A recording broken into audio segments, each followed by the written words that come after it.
클린.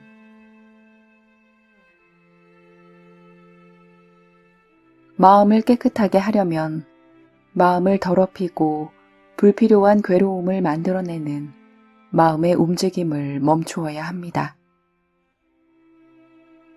그리고 이를 위한 첫 작업이 바로 깨닫는 것입니다. 그러면 어떻게 해야 마음의 상태를 잘 이해할 수 있을까요? 이때 가장 먼저 등장하는 개념이 바로 라벨링입니다. 라벨링이란 단어를 사용해 객관적으로 지금 자신이 하고 있는 일과 지금 하려는 일을 확인하는 것입니다. 예를 들면 이렇습니다. 걷고 있을 때는 나는 지금 걷고 있다고 의식한다. 지하철을 기다리며 역에 서서 지하철을 기다리고 있다고 자각한다. 컴퓨터로 일을 시작할 때는 일을 시작한다고 확인한다. 이렇게 자신의 행동을 객관적으로 이해하는 것입니다.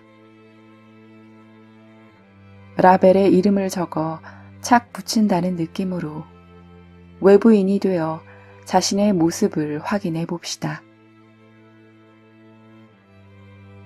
이상적인 라벨링 방법은 하기 전에 확인하고, 한창 하고 있을 때 확인하고, 하고 나서 확인하는 것입니다. 예를 들면 지금부터 옷을 입는다. 손을 뻗는다. 뻗고 있다. 오른팔을 넣는다. 넣었다. 왼팔을 넣는다. 넣었다. 같은 식입니다. 바깥을 걸을 때는 지금부터 걷는다. 걷고 있다. 오른발, 왼발, 오른발. 신호를 본다. 멈춘다. 서 있다. 기다리고 있다. 같은 식으로 합니다. 자신이 무엇을 하려고 하는지, 지금 무엇을 하고 있는지, 무엇을 했는지 제대로 자각하는 것이 이해의 시작입니다. 라벨링에 익숙해졌다면 시험 삼아 5분 동안만 나는 뭐뭐 하고 있다는 사실 확인을 중간에 끊지 않고 연속해서 해보길 바랍니다. 방 정리라면 잡는다, 옮긴다, 놓는다 정도의 단순한 라벨링이라도 상관없습니다. 다만 침묵하지 말아야 합니다. 사실 확인이라는 이 마음 상태를 계속 유지해 주세요. 제대로 했다면 상당히 피곤해질 텐데 이는 매우 당연한 일입니다. 사실 확인에는 적지 않은 주의력이 필요하기 때문이죠. 대부분의 사람들이 어느샌가 확인에서 떨어져 침묵하고 맙니다. 즉, 쓸데없는 생각에 빠져들게 되는 것입니다. 5분이라는 극히 짧은 시간인데도 단순한 사실조차 계속 확인하지 못합니다. 평소 그만큼 쓸데없는 생각에 잘 빠지고 주의력이 산만해져 있다는 뜻입니다. 그저 멍하니 있을 뿐 지금을 살지 못하는 것이죠. 그런 선명하지 않은 마음 상태가 과거에 집착하거나 자신을 탓하고 침울해지는 마음의 얼룩을 한층 더 키우게 됩니다. 그러니 하루에 몇 번쯤은 진지하게 라벨링 모드에 도전해 봅시다. 사실 중요한 일을 처리할 때 외에는 항상 말로 확인하는 모습이 이상적입니다. 모든 단어를 꼭 소리내어 말할 필요는 없습니다. 그저 머릿속에서 지금 이것을 하고 있다, 이것을 했다, 다음에 할 것은 이라고 계속 확인해 주세요. 자각하는 것, 즉 자신의 객관적 상황을 이해하는 것이야말로 마음을 씻는 최고의 기술입니다. 점차 머리가 맑아지고 마음이 선명해졌다는 느낌이 들게 될 겁니다.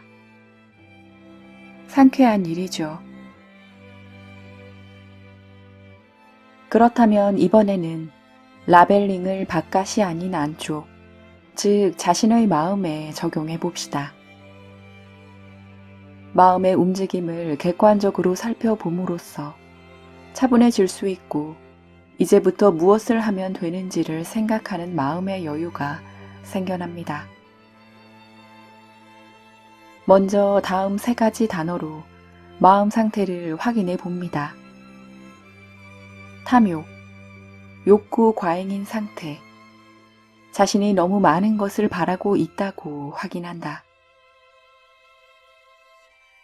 분노, 불쾌를 느끼는 상태, 화가 치솟고 있다고 자각한다. 망상, 머릿속에 단어, 소리, 영상이 떠도는 상태, 망상하고 있다고 이해한다. 이 3가지를 꼽은 데는 아주 중요한 이유가 있습니다. 마음에 떠오르는 여러 생각들을 반응의 종류로 분류하면 거의 대부분이 이 3가지로 수렴되기 때문입니다. 아무리 복잡하게 생각되는 괴로움이라도 결과적으로 만들어내는 반응은 이 3가지입니다. 반응을 줄이는 방법이 바로 라벨링입니다. 이건 탐욕이다. 이건 분노다. 이건 망상이다 라고 확실히 자각할 수 있다면 그 반응은 사라지는 과정에 들어갑니다. 왜냐하면 반응과 이해는 서로 반대되는 개념이기 때문입니다. 이 3가지 반응에 대해 좀 더 자세히 살펴보겠습니다. 가장 먼저 다룰 내용은 망상입니다. 망상을 가장 먼저 다루는 데는 이유가 있습니다. 망상이야말로 인간을 고뇌에서 벗어나지 못하게 만드는 최대 원인이기 때문입니다. 망상을 씻어낸다면 괴로움의 99%는 해결됐다고 봐도 무방하다고 할 만큼 망상은 우리 마음속에 깊이 뿌리내리고 있습니다. 망상이란 뭔가를 뇌리에 떠올리고 있는 상태입니다. 영상을 그려보는 것, 소리내어 말하는 것, 과거를 떠올리거나 미래를 상상하는 등 머릿속에 아른거리는 모든 생각이 망상에 해당합니다. 업무나 공부로 머리를 쓰는 것도 망상이냐고 묻는다면 반응의 종류로 따지면 그것 또한 망상에 해당한다고 할 수 있겠습니다. 다만 망상에는 무의미한 것과 유의미한 것이 있습니다. 우리가 씻어내야 할 대상은 목적으로 이어지지 않는 무의미한 망상입니다. 예를 들면 이렇습니다. 불쾌한 느낌을 주는 기억을 떠올린다. 앞날을 비관적으로 상상해 두려워하고 불안해한다. 잡념이 머릿속에 떠돌아 집중하지 못한다. 자신을 미움받는 사람, 가치 없는 사람이라고 판단한다. 이런 망상을 우리는 왜 멈추지 못할까요? 바로 쉽기 때문입니다.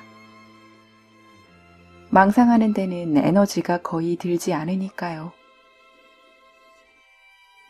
혼자서든 누구와 같이 있든 집에서든 밖에서든 심지어는 자면서도 망상할 수 있습니다. 하지만 그런 망상이 마음을 괴롭히게 됩니다. 망상 하나가 자극제가 되어 마음이 또 다른 망상이나 감정을 만들어내는 일도 비일비재합니다. 망상을 라벨링해야 한다는 점을 기억하세요. 스스로 방금 망상에 빠져 있었다. 현실에서 나는 전혀 다른 일을 하고 있으니 망상을 한 거구나 라고 자각해야 합니다. 그러고 나서는 사실 확인에 들어갑니다. 지금 나는 무엇을 하고 있지? 서 있다, 걷고 있다, 숨 쉬고 있다, 일을 하고 있다 라고요. 이렇게 단순한 방법으로 문제가 쉽게 해결될 수 있습니다. 망상 상태를 자각할 수 있으면 부정적인 믿음이나 잡념투성이었던 상태로부터 쑥 빠져나올 수 있게 됩니다. 망상이 줄면 그토록 굳어있던 고뇌도 녹아 사라질 가능성이 생깁니다. 다음으로 탐욕이란 지나친 욕구에 사로잡힌 마음 상태입니다. 더 많이, 더 빨리, 이것도 저것도 갖고 싶다. 그 사람이 뭘 좀 더 해줬으면 좋겠다. 같은 욕구에 사로잡혀 불만을 느끼거나 초조한 상태를 말합니다. 여기서 매우 흥미로운 점은 탐욕이 망상에 의해 만들어진다는 사실입니다. 인간은 어중간하게 머리가 좋아 쓸데없이 망상을 잘합니다. 그런 망상이 자극제가 되어 욕구가 만족할 줄 모르고 계속 돌아가는 것이죠. 망상은 하기 쉽고 제한이 없습니다. 따라서 무엇을 얻는다 한들 멈추는 법이 없습니다. 망상할수록 더더욱 갖고 싶어지죠. 그래서 이런 패턴을 끊임없이 반복하게 됩니다. 다음으로 분노란 불쾌를 느끼는 마음 상태입니다. 분노만큼 우리에게 친숙한 감정도 없지요. 분노로 뭔가를 부정하면 우리는 자신이 옳다고 생각하게 됩니다. 이 분노에는 이유가 있다. 나의 분노는 정의로움의 발현이다. 같은 생각이지요. 인정 욕구가 작동해 자신이 인정받은 듯한 기분이 드는 것입니다. 이렇게 기분이 좋아지니 화를 계속 내게 되지요. 결국 모든 것은 망상으로 귀결됩니다. 그렇다면 이미 마음에 솟아난 감정과 새겨진 기억은 어떻게 씻어낼 수 있을까요? 붓다가 전한 방법은 단 한 가지입니다. 의식이라는 에너지를 더욱 세세히 이해하는 데 써야 한다. 이것이 바로 붓다의 메시지입니다. 말로 확인하는 것보다 더욱더 섬세하고 세밀하게 있다고 이해하는 것. 이를 실천할 수 있다면 마음을 한층 더 깨끗이 닦아낼 수 있습니다. 불교에서는 이해하기라는 말을 존재하는 것을 존재한다고 아는 것이라고 정의합니다. 이것이 무슨 말일까요? 한마디로 반응하지 않고 해석하지 않는 것입니다. 그저 알고 있는 것입니다. 사실 자체로서 있는 것은 있고 없는 것은 없다고만 인식합니다. 눈앞에 과일이 놓여 있다면 과일이 존재한다고 아는 것, 보인다는 것을 아는 것. 무슨 맛이 날까? 맛있겠다. 와 같은 반응으로 더는 들어가지 않는 것. 이처럼 아는 데서 그치는 마음가짐을 이해하기라고 표현합니다. 이런 의식 사용법을 붓다는 사티라고 불렀습니다. 만약 사티, 즉 이해한다는 마음 사용법의 궁극에 도달하면 무슨 일이 벌어질까요? 모든 마음의 얼룩이 날아갑니다. 이를 깨달음이라고 부르는데 이해의 궁극에 도달해 모든 고뇌로부터 해방된 마음의 경지를 말합니다. 일상의 순간순간마다 마음을 씻을 수 있습니다. 예를 들면 쌀을 씻을 때는 눈을 감고 물의 차가움, 쌀 아래 감촉을 보는 것입니다. 감각에만 의식을 집중하고 망상을 섞지 않습니다. 그러면 쌀을 씻기만 해도 마음을 깨끗하게 씻을 수 있습니다. 먹을 때도 마음을 다해, 즉 사티를 최대한 작동시켜 먹습니다. 입에 넣은 음식물의 촉감, 맛, 온기를 눈을 감은 채로 주시합니다. 맛있다, 감사하다고 의미를 부여해도 괜찮습니다.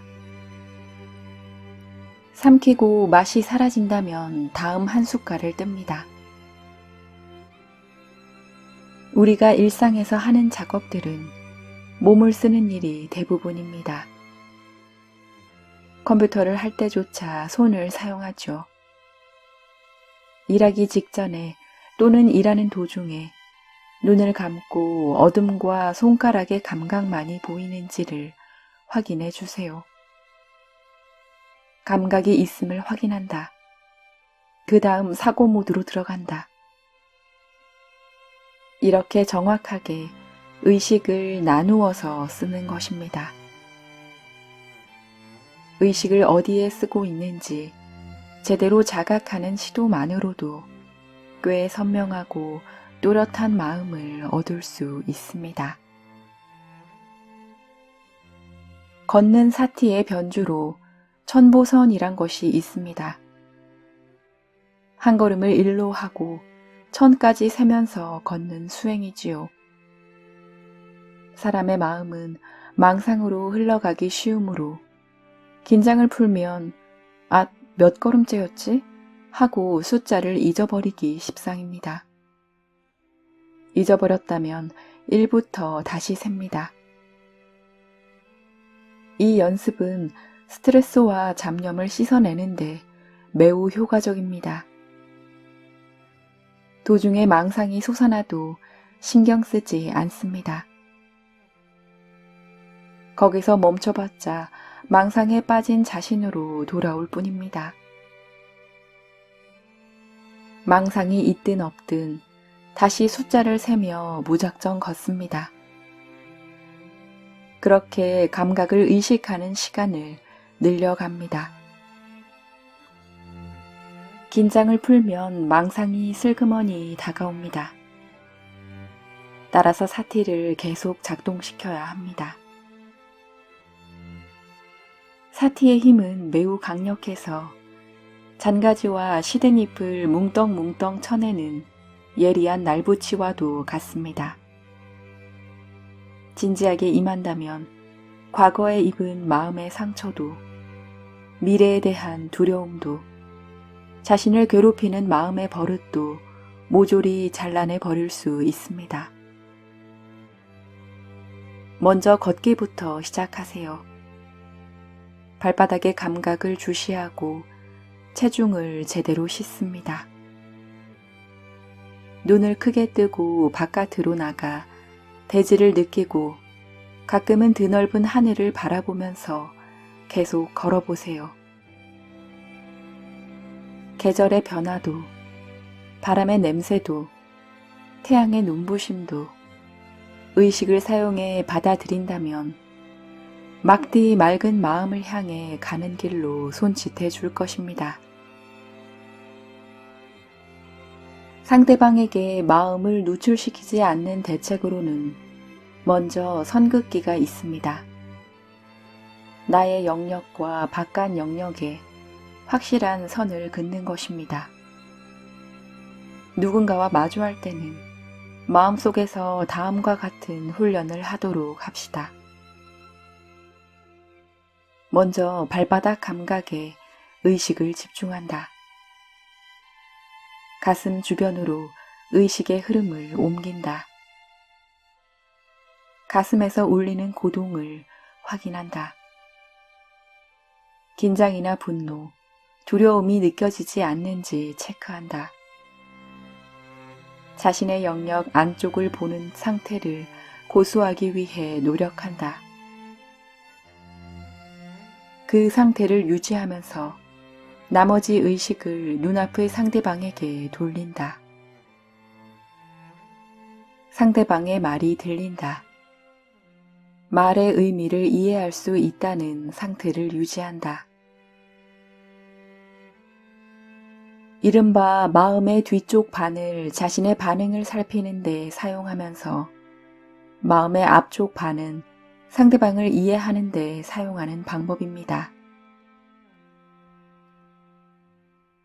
이 마음 사용법을 한 사람과 보내는 시간에 시뮬레이션 해보세요.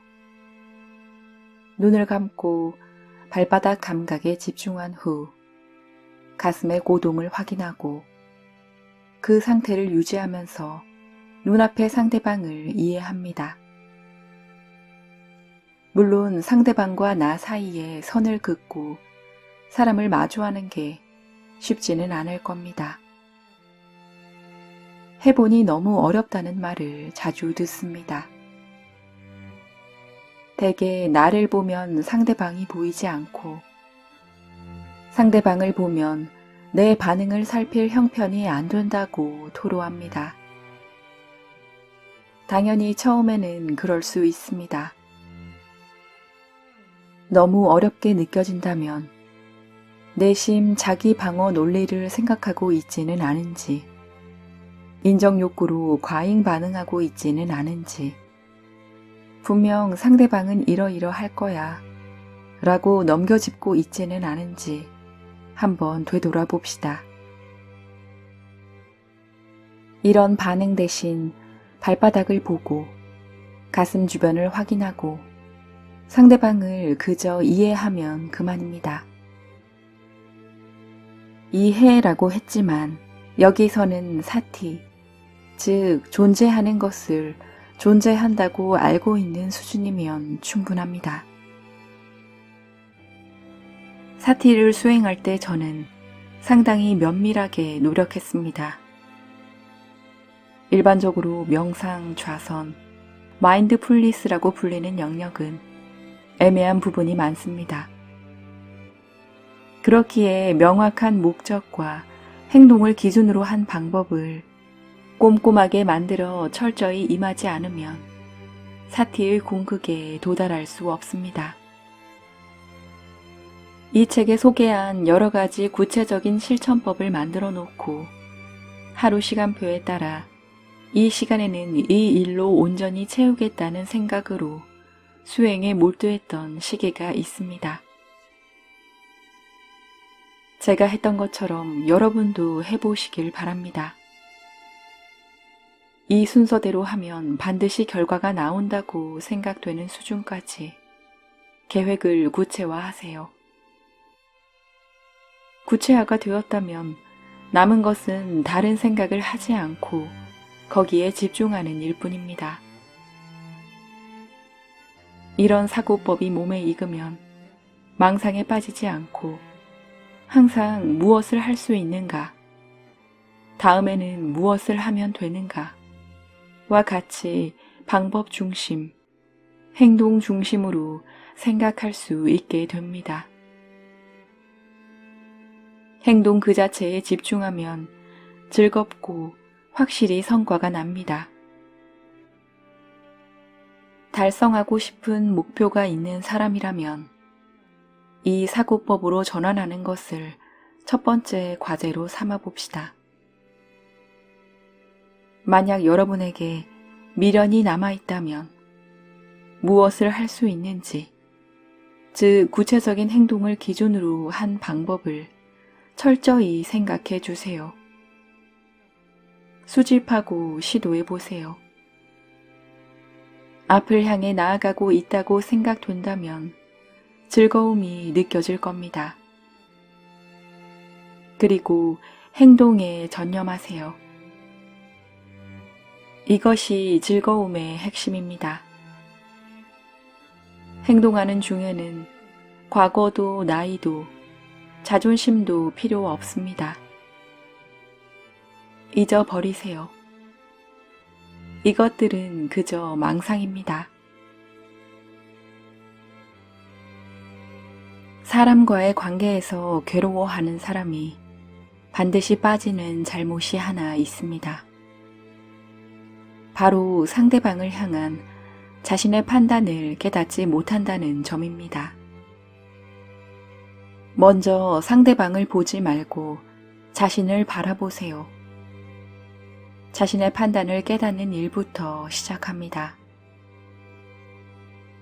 하지만 판단에 너무 익숙해져 있는 우리는 판단에 사로잡힌 자신의 모습을 좀처럼 깨닫지 못합니다. 그래서 다음과 같은 판단을 자각하는 연습을 먼저 할 필요가 있습니다. 평소에 선입견에 따라 쉽게 단정짓고 있음을 자각한다. 매사에 이것은 내 판단이 아닐까? 하고 자문한다. 일상 속에서 아무렇지 않게 내리는 판단이 얼마나 많은지를 깨닫고 라벨링한다. 특히 세 번째는 판단을 자각하기 위한 아주 좋은 연습입니다. 예를 들면 가게에서 메뉴를 고르는 것도 나의 판단이고 파란 신호의 길을 건너는 것도 나의 판단입니다. 그러니 메뉴는 이것이 좋다고 판단한다. 파란 신호니까 길을 건너도 좋다고 판단한다. 라고 말로 표현해 봅시다. 말로 표현함으로써 평소에 무의식적으로 내리고 있는 판단을 자각하고 찾아내는 방법입니다. 이 방법이 의외로 판단을 내려놓는 데 효과적입니다. 이것은 나의 판단이다 라고 자각할 수 있다면 다른 사고방식도 가질 수 있게 됩니다. 마음이 유연해지는 것이지요. 다음으로 힘써야 할 부분은 판단을 내리는 대신 상대방을 이해하는 일입니다. 예를 들면 이렇습니다. 상대방이 하는 행동을 사실로서 이해한다. 저 사람이 무엇 하고 있구나. 상대방이 말하는 것을 그대로 듣고 받아들인다. 당신은 그렇게 느끼고 있군요. 그렇게 생각하고 있군요. 이렇게 이해하는 데 힘쓰기 시작하면 인간관계의 근본이 달라집니다. 우리 모두는 판단이 아닌 이해받기를 바랍니다. 누군가 나를 알아주기를, 받아들여 주기를 바랍니다. 심판받거나 평가받는 것을 좋아하는 사람은 없습니다. 그런데 상대에게 이해를 바라는 마음과 정반대로 우리의 마음속은 자신의 판단, 즉 나는 이렇게 생각한다로 가득합니다. 판단하는 것이 당연하다고 굳게 믿고 있습니다.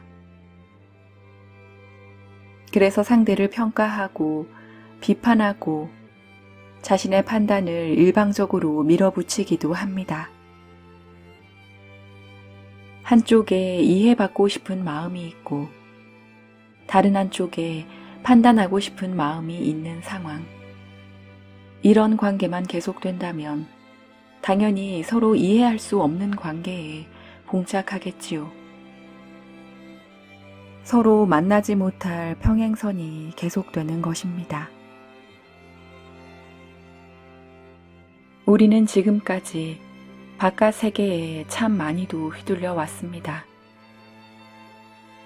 이제 그만 휘둘릴 때도 되지 않았나요?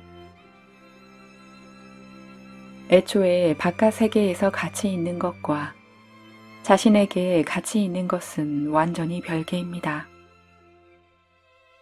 관계가 없습니다. 그러니 이제는 마음 안쪽에서 이것이 내게는 최고의 가치라고 생각되는 것을 찾아냅시다. 그리고 세상 속에 있으면서도 세상에 물들지 않는 자립적인 삶을 시작해 봅시다. 지금이라는 시간 속에서 행복을 얻는 것. 이것이야말로 틀림없는 최고의 삶입니다. 이런 삶이 가능하다면 돈이나 물건이나 남의 시선 등 바깥 세계에서 행복의 근거를 찾을 필요가 없어집니다.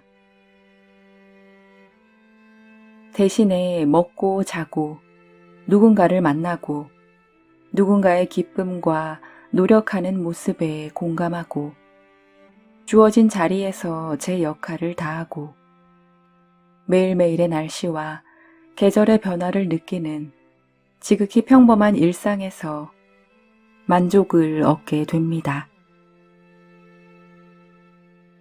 예전의 삶이 매일 결핍을 느끼며 뭔가를 계속 바라왔다면 지금은 주어진 매일매일 속에서 만족을 찾아낼 수 있습니다. 지금 자체가 행복인 것이죠. 그런 마음이 될 수 있다면 인생은 괴로움이 없는 깨끗한 마음, 곧 완성에 이른 것입니다. 나는 삶의 방식을 찾았다. 이제 계속 이런 인생을 살아가겠다. 그런 깨달음의 경지에 도달할 수 있게 되는 것입니다.